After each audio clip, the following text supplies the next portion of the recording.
a great man who shines even in the galaxy of the mighty characters of the Mahabharata. Affection did not dim his wisdom. Fearlessly he walked the path of righteousness. He showed the same path to others. If Dhritarashtra and Duryodhana had heeded his advice, the terrible bloodbath of Kurukshetra could have been averted. There are arms which, though they are not weapons, can destroy the body. An enemy cannot kill a person who understands such arms.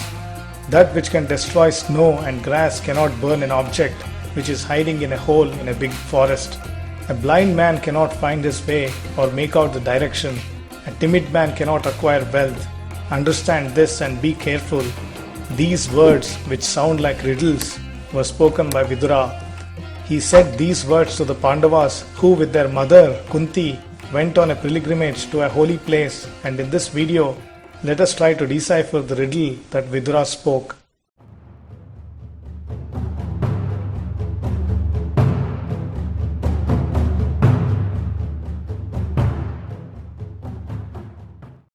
Vidura was born by the grace of Vyasa to the servant maid of the queens.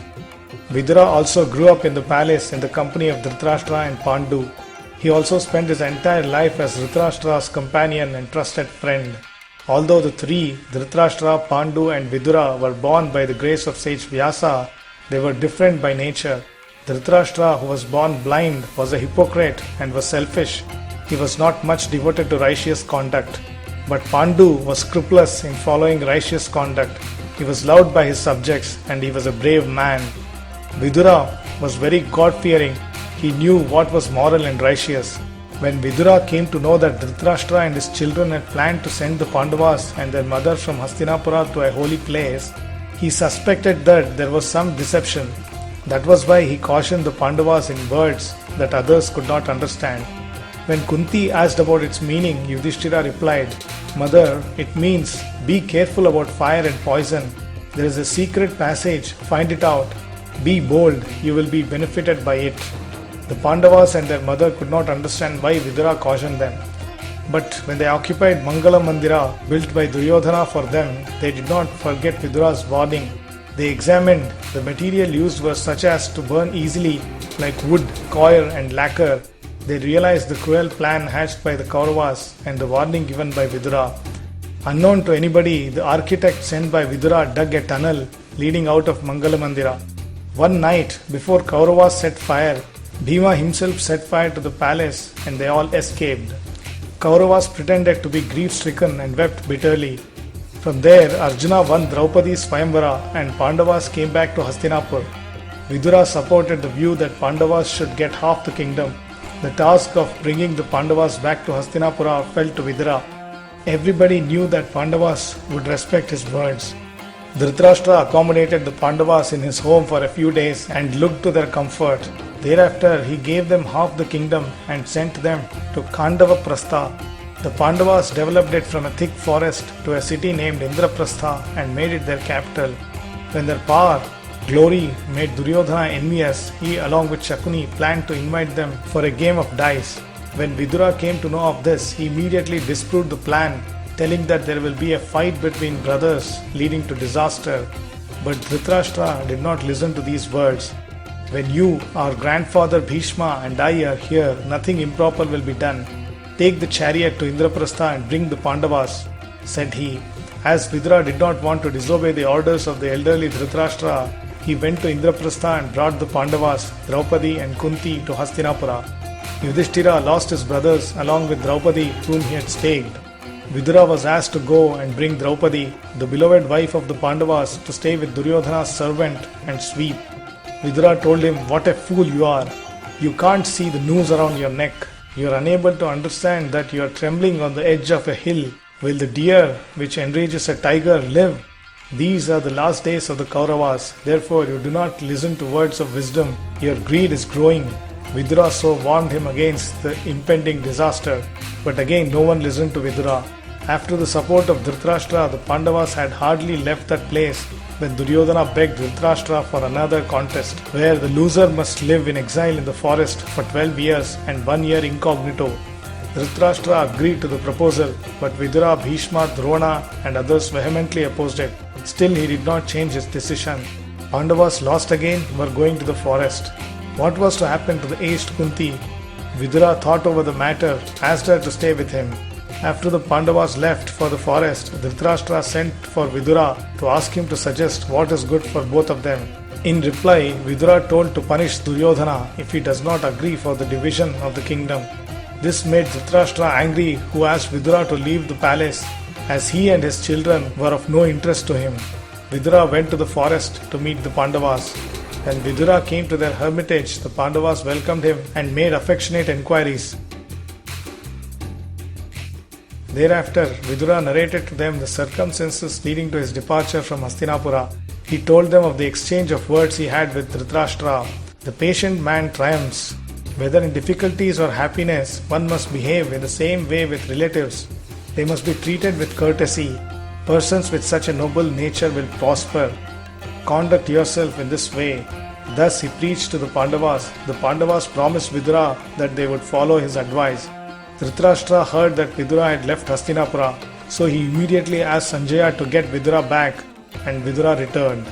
After Pandava's exile, Yudhishthira did not want to fight, causing death of lakhs of soldiers. Vidura and Bhishma accepted, but because Karna did not like the idea, Vidura advised, which is well known as Vidura's precepts, Vidura Niti. First, Vidura described to Dhritarashtra who is a wise man and who is an unwise man and how each type of man behaves. He made it clear that several persons suffer because of a sin committed by one man. The path of righteousness and honesty, he said, is the way to true prosperity. Hand over the Pandavas the portion of the kingdom due to them. Then you, your children and the Pandavas will live happily, he suggested.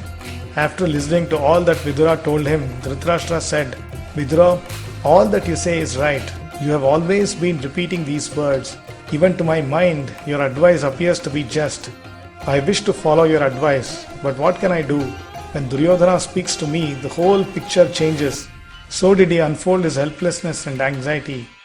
Finally, the Pandavas sent Sri Krishna himself for negotiations. When Dhritarashtra asked Vidura to arrange the house of Dushasana for Krishna's stay, Vidura said, Dhritarashtra, you are an old man, at least now be wise, otherwise your entire family will perish. Krishna deserves the homage you wish to pay him, but you are not offering these to Sri Krishna either as an act of righteousness or out of love. You want to gain the love of Krishna by this outward show of courtesy and want to deprive the Pandavas even of the 5 villages which they have asked for. But Krishna will not be deceived by these tricks. He loves the Pandavas with all his heart. He has come here to prevent war and save the Kauravas from disaster.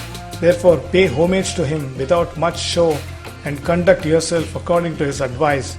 Krishna, after meeting Bhishma and Drona, went to Vidura's home. After supper, Vidura told Krishna about Duryodhana's intention of capturing him. But Krishna knew it, convinced Vidura that none can harm him and that he came to try to avoid bloodshed. Duryodhana did not listen to anyone, tried to capture Krishna but in vain. After the war, when all the Kauravas died, Dhritarashtra and Gandhari's grief was beyond description. Vidura attempted to comfort them and said, Desire is the source of grief. Philosophy is the cure. Have control over your mind and banish sorrow. Be friendly to others. It will beget good. But no words could comfort Gandhari and Dhritarashtra. After Yudhishthira became the king of the country, he appointed Vidura as his minister. Dhritarashtra realized that if he had acted according to Vidura's advice from the beginning, he or Gandhari would not have to suffer such grief. He also said so. What happened to Vidura after Mahabharata war?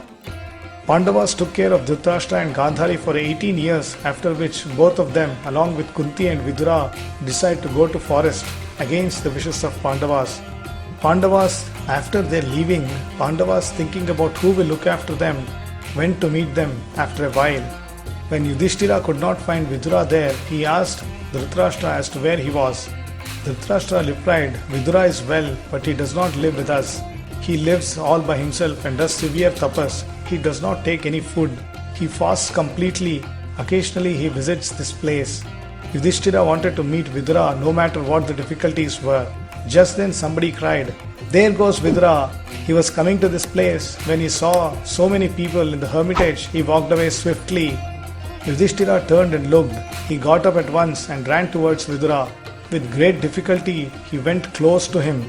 As Yudhishthira stared at Vidura, it appeared that the extraordinary power earned by Vidura was entering Yudhishthira's body. He felt that new strength and radiance had entered his body. Yudhishthira recovered from this trance and looked at Vidura, whose body stood motionless.